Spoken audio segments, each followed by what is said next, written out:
Hello बच्चों, कैसे आप सभी लोग। आशा करता हूँ सभी लोग अच्छे होंगे।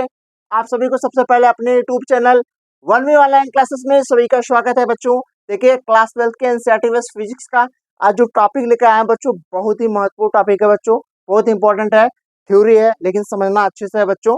आज का जो टॉपिक है वो है वैद्युत क्षेत्र, वैद्युत बल रेखाएं और वैद्युत बल रेखाओं के गुण बच्चों, जो आपके फिजिक्स को बहुत मजबूत और स्ट्रांग बनाता है। आपके डेरिवेशन के लिए बहुत ही इंपॉर्टेंट है, क्योंकि ये टॉपिक नहीं समझेंगे तो आप डेरिवेशन नहीं कर पाएंगे। डेरिवेशन आपको समझना है तो ये टॉपिक आपको आना चाहिए बच्चों। आइए समझाते हैं आपको, परेशान होने की जरूरत नहीं है बच्चों। देखिए, आने सारा चीज मैं यहाँ पे कवर करके आया हूँ। छी, इस पे कुछ कीड़े आए हैं बच्चों, परेशान होने की जरूरत नहीं है, ठीक है। देखिएगा, इसमें क्या कह रहा है, वैद्युत क्षेत्र क्या होता है। देखिए, इसमें आसानी से यहाँ समझने का प्रयास करें वैद्युत क्षेत्र क्या होता है। तो हमने कहा, देखिए, किसी आवेश के चारों ओर का वह क्षेत्र जिसमें अन्य आवेश उसके प्रभाव का क्या करते हैं, अनुभव करते हैं, तो वह वैद्युत क्षेत्र कहलाता है। जैसे बच्चों ध्यान दीजिएगा, ये देखिएगा क्या है, एक वैद्युत क्षेत्र है। ये वैद्युत क्षेत्र है। इस वैद्युत क्षेत्र में कोई दूसरा आवेश यदि एंटर करता है, दूसरा चार्ज जो है, दूसरा चार्ज इसमें क्या करता है, प्रवेश करता है। जब प्रवेश करेगा तो इसके इलेक्ट्रिक फील्ड का, यानी इसके वैद्युत क्षेत्र का क्या करेगा, अनुभव करेगा। हो सकता है इसका इलेक्ट्रिक फील्ड यानी इसका चार्ज, इसका इलेक्ट्रिक चार्ज सेम आवेश को हो तो प्रतिकर्षित भी कर सकता है।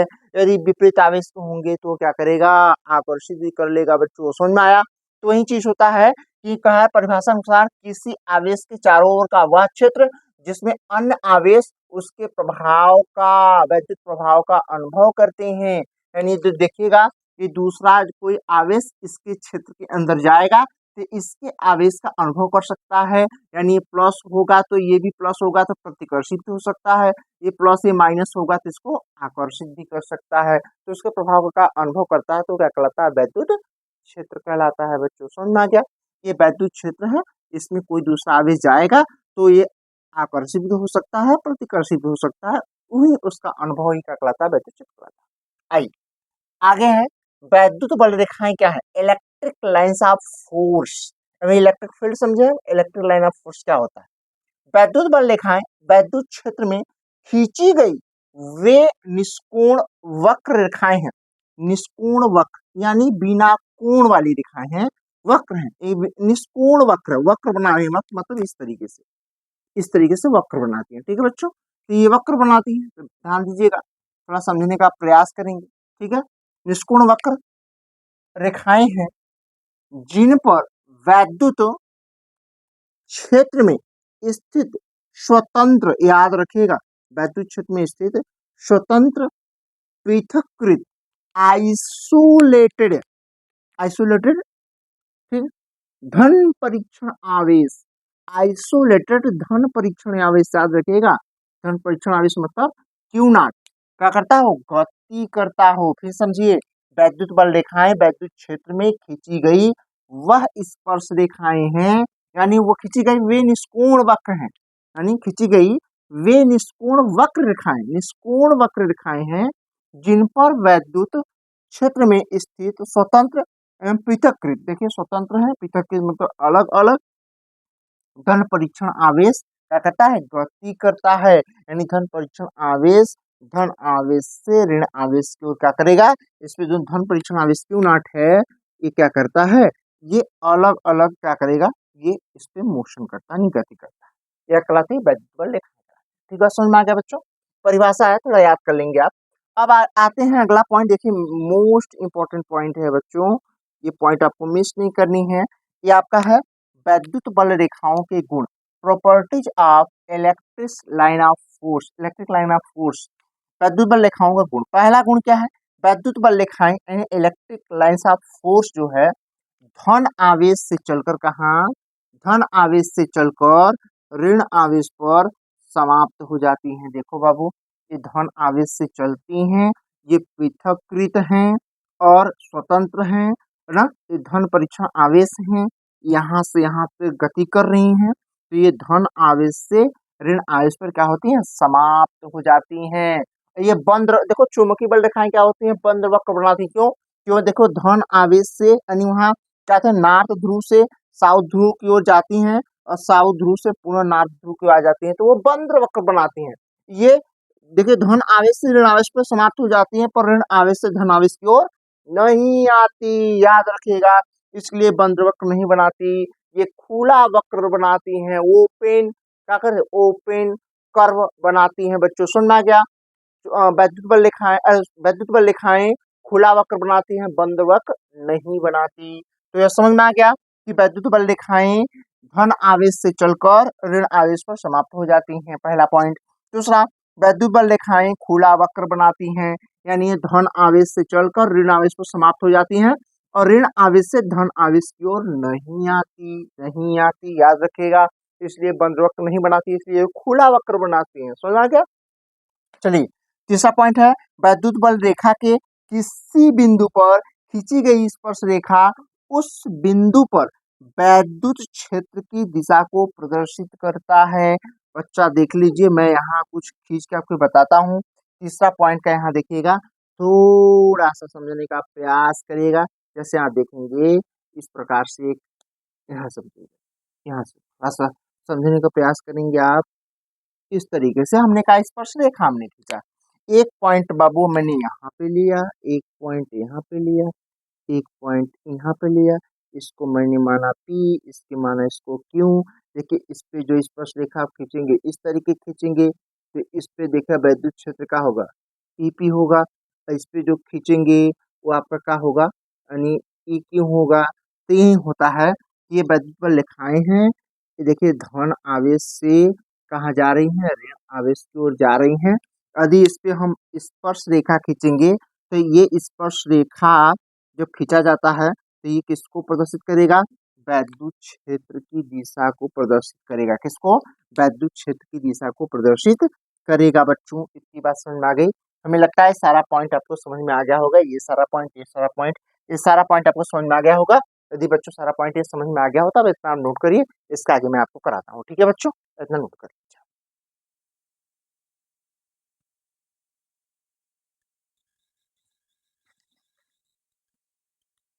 देखिए बच्चों, वैद्युत बल रेखा में 3 पॉइंट हो गई थी, चौथा पॉइंट, पांचवा पॉइंट, छठवां पॉइंट। ठीक है, इसको अच्छे से देखते हैं। देखो वैद्युत बल रेखाओं के हम गुण पढ़ा रहे हैं, तो गुण में 3 पॉइंट हो गए। चौथा पॉइंट क्या है, कह रहा है दो वैद्युत बल रेखाएं कभी भी एक दूसरे को नहीं काटती।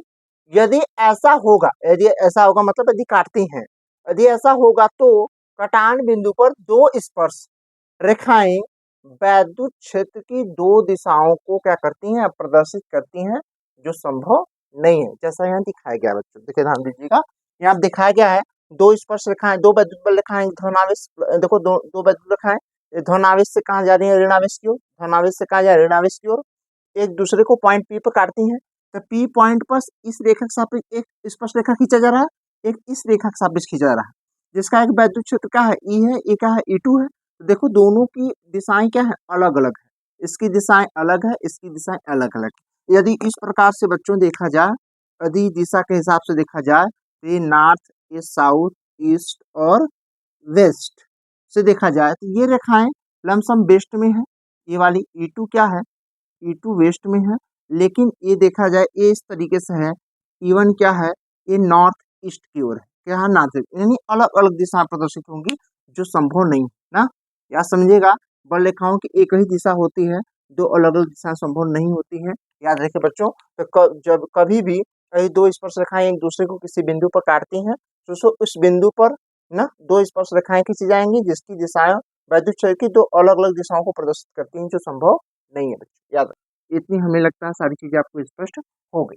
चलिए, तो अब देखिए दूसरा पॉइंट कह रहा है, वैद्युत बल रेखाएं किसी चालक पृष्ठ से अभिलंबवत उत्पन्न होती हैं, अभिलंबवत उत्पन्न होती हैं, और कहता अभिलंबवत समाप्त भी होती हैं, उत्पन्न भी होती हैं, समाप्त भी होती हैं। जैसा देख लो बच्चों, यहाँ दिखाया भी गया है। देखो ये धन आवेश से ये वैद्युत बल रेखाएं अभिलंबवत उत्पन्न हो रही है, देखिए अभिलंबवत उत्पन्न हो रही है, अभिलंबवत उत्पन्न हो रही है। यहाँ देखिएगा वैद्युत बल रेखाएं देखिएगा अभिलंबवत समाप्ति भी हो रही है, देखिए अभिलंबवत समाप्ति भी हो रही है। ठीक है, इतनी बात समझ में आ गई। अगला पॉइंट, वैद्युत बल रेखाएं अपनी लंबाई के लंबवत दिशा में एक दूसरे से दूर हटने का प्रयास करती हैं, जैसा कि वैद्युत बल रेखाओं में दिखाया गया है। ठीक है भैया, हम दिखाते हैं और प्रयास करती हैं। यही कारण है कि समान आवेश एक दूसरे को क्या करते हैं, प्रतिकर्षित करते हैं बच्चों। ठीक है, अब आइए समझाते हैं। वैद्युत बल रेखा के विभिन्न प्रतिरूप क्या क्या हैं, different patterns of electric lines of force के क्या क्या पैटर्न हो सकते हैं बच्चों। देखिए, बहुत इंपॉर्टेंट टॉपिक बताने जा रहा हूँ। देखिएगा, जो चित्र आप देख रहे हैं, यहाँ चित्र ए और ये चित्र बी, दोनों देखिएगा बहुत सारी कंडीशन को फुलफिल करेंगे, याद रखिएगा। पहला कंडीशन कह रहा है, पहला कंडीशन कह रहा है बच्चों, ठीक ना, पहला कंडीशन कह रहा है कि देखिएगा, इस चित्र ए में कह रहा आवेश जीरो से बड़ा होना चाहिए। आवेश जो है जीरो से बड़ा होना चाहिए। देखिएगा, प्लस धन आवेश है। इस धन आवेश से वैद्युत बल रेखाएं, जो वैद्युत बल रेखाएं हैं, इस आवेश से अभिलंबवत क्या रहे हैं, दूर जा रहे हैं। क्या रहे हैं, अभिलंबवत दूर जा रहे हैं। अर्थात धन आवेश से ये वैद्युत बल रेखाएं अनंत की ओर जा रही हैं। आवेश से निकल कर, कहां से, आवेश से निकल कर अनंत की ओर जा रही हैं, अभिलंबवत। कहाँ जा रही हैं, अभिलंबवत। यहाँ करा रेडियल आउटवर्ड, आउटवर्ड मतलब बाहर की ओर। धन आवेश से निकलकर अनंत की ओर कहाँ जा रही हैं, अनंत की ओर अभिलंबवत जा रही हैं बच्चों। यहाँ देखिएगा चित्र बी में, इसमें क्या होगा, देखिए ऋण आवेश है तो ऋण हमेशा जीरो से छोटा होता है, याद रखिएगा। तो इसमें आवेश जो होगा जीरो से छोटा होना चाहिए। अब देखिए, इसमें याद रखिएगा, इसमें वैद्युत बल रेखाएं अनंत से आवेश पर समाप्त हो रही है। यहाँ देखिएगा, यहाँ आवेश से अनंत की ओर जा रही है, आवेश से अनंत की ओर जा रही है। यहाँ अनंत से आवेश की ओर आ रही है ना, अनंत से आवेश पर समाप्त हो रही है, अनंत से आवेश पर समाप्त हो रही है। ठीक है बच्चों, यहाँ करा रेडियल आउटवर्ड लाइन्स है, यहाँ क्या है, रेडियल इनवर्ट लाइन्स है। इनवर्ट मतलब जो अंदर की ओर आ रही है, आवेश के अंदर आ रही है, यहाँ आवेश से दूर जा रही है। वैद्युत बल रेखाएं त्रिज्य बहिमुखी रेखाएं प्राप्त होती, बहिमुखी मतलब बाहर की ओर। यहाँ क्या है, वैद्युत बल रेखाएं त्रिज्य अंतर्मुखी प्राप्त होती है। अंतर्मुखी मतलब आवेश पर समाप्त। स्पष्ट की बात समझ में आ गया, हमें लगता है इतना चीज आपको स्पष्ट समझ में आ गया होगा कि धन आवेश से वैद्युत रेखाएं दूर जाती हैं और ऋण आवेश पर वैद्युत रेखाएं समाप्त होती। ठीक है, इतनी बात आप नोट कर लीजिए, उसके बाद मैं और आगे कुछ पॉइंट आपको समझाता हूँ। देखिए बच्चों, इसमें कुछ पॉइंट मैं मेंशन करके आया हूँ, थोड़ा समझिएगा। ये पॉइंट एक है, देखिए इससे पहले दो पॉइंट हो गए थे, तो ये आपका तीसरा पॉइंट है। ये तीसरा पॉइंट होगा, ये आपका चौथा पॉइंट होगा बच्चों, ये आपका पांचवा पॉइंट। थोड़ा ध्यान से समझने का प्रयास करिएगा, मैं कुछ चीजें इसमें बता रहा हूँ ताकि आपको इस पर समझ में आ जाए। देखो बच्चों, थोड़ा सा समझने का प्रयास करें। हम यहाँ इस पॉइंट को मैं बता रहा हूँ, देखिए इस पॉइंट में आप समझिएगा। जो पॉइंट यह ए वाला पॉइंट है, यानी पॉइंट नंबर 3 जो है, इसमें देखिएगा दो समान आवेश लिए गए ना, दोनों आवेश क्या है, समान आवेश। ये भी धन आवेश है, ये भी धन आवेश है। ठीक है बच्चों, जो समान धन आवेश है, जब समान धन आवेश होंगे तो इसमें एक ही प्रकार की वैद्युत बल रेखाएं उत्पन्न होंगी। यह वैद्युत बल रेखाएं देखिएगा, जब ये समान होंगे, एक दूसरे देखिएगा, यह समान होंगे, और यहाँ देखिएगा इसके मध्य बिंदु पर, यानी इन वैद्युत बल रेखाओं के कारण इसके मध्य बिंदु पर परिणामी वैद्युत क्षेत्र की तीव्रता क्या होगा, परिणामी वैद्युत क्षेत्र की तीव्रता क्या होगी, बराबर प्राप्त होगी। जितना इसके द्वारा यहाँ परिणामी वैद्युत क्षेत्र की तीव्रता प्राप्त होगी, उतना ही इसके द्वारा ही प्राप्त होगी।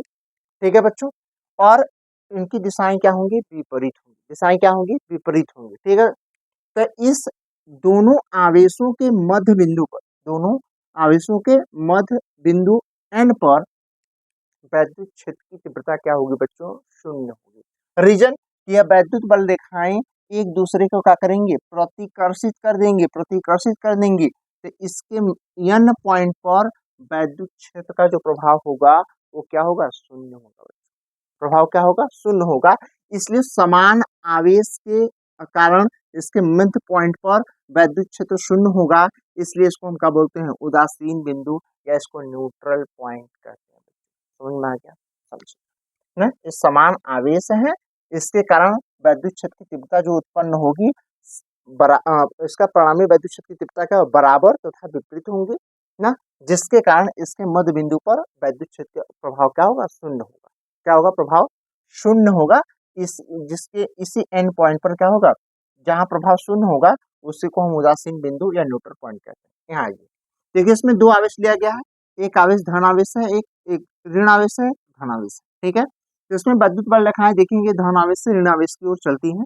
इसमें कुछ नहीं खास है, बस इतना याद रखिएगा, विद्युत बल रेखाएं धन आवेश से ऋण आवेश की ओर गति करती हैं, प्रवेश करती हैं, बस। आइए देखिए तीसरा पॉइंट। तीसरा पॉइंट कह रहा है भैया कि देखिए इसमें जो इसमें समान वैद्युत आवेश क्या था, समान था। इसमें वैद्युत आवेश क्या होगा, Q1 जो होगा Q2 से बड़ा होना चाहिए।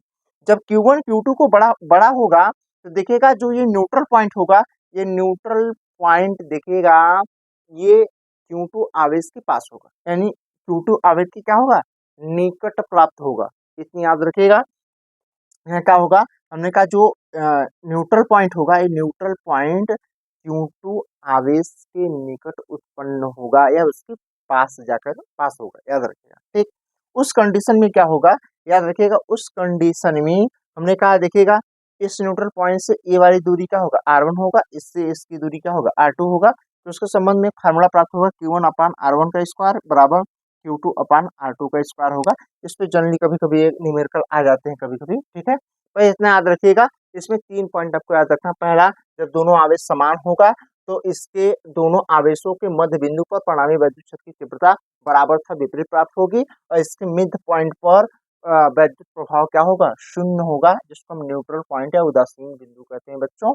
और अगला पॉइंट कह रहा है कि दो आवेश विपरीत हो, विपरीत आवेश हो, एक माइनस हो एक प्लस हो, जिसमें वैद्युत बल लिखा हो धन आवेश से ऋण आवेश को चलेंगे, एक क्या करेंगे, वक्र निष्कोण वक्र बनाएंगे, ठीक है बच्चों। दूसरा पॉइंट, तीसरा पॉइंट कह रहा है कि इसमें आवेश Q1 Q2 से क्या होना, बड़ा होना चाहिए। जब Q1 Q2 से बड़ा होगा तो देखो न्यूट्रल पॉइंट जो उदासीन बिंदु होगा वो Q2 आवेश के निकट प्राप्त होगा बच्चों, उसके उपलक्ष्य में सूत्र प्राप्त होता है जो यहाँ दिखाया है। ठीक है, हमें लगता है सारी जानकारी आपको अच्छी लगी होगी। यदि सारी जानकारी आपको अच्छी लगी, चैनल को लाइक सब्सक्राइब शेयर कमेंट करिएगा दोस्तों, ज्यादा से ज्यादा अपने दोस्तों के पास शेयर करिएगा। यदि सारी जानकारी आपको अच्छी लगी तो वीडियो को लाइक जरूर करिएगा, शेयर भी करिएगा। मिलता हूँ नेक्स्ट वीडियो में, तब तक के लिए थैंक यू सो मच बच्चों।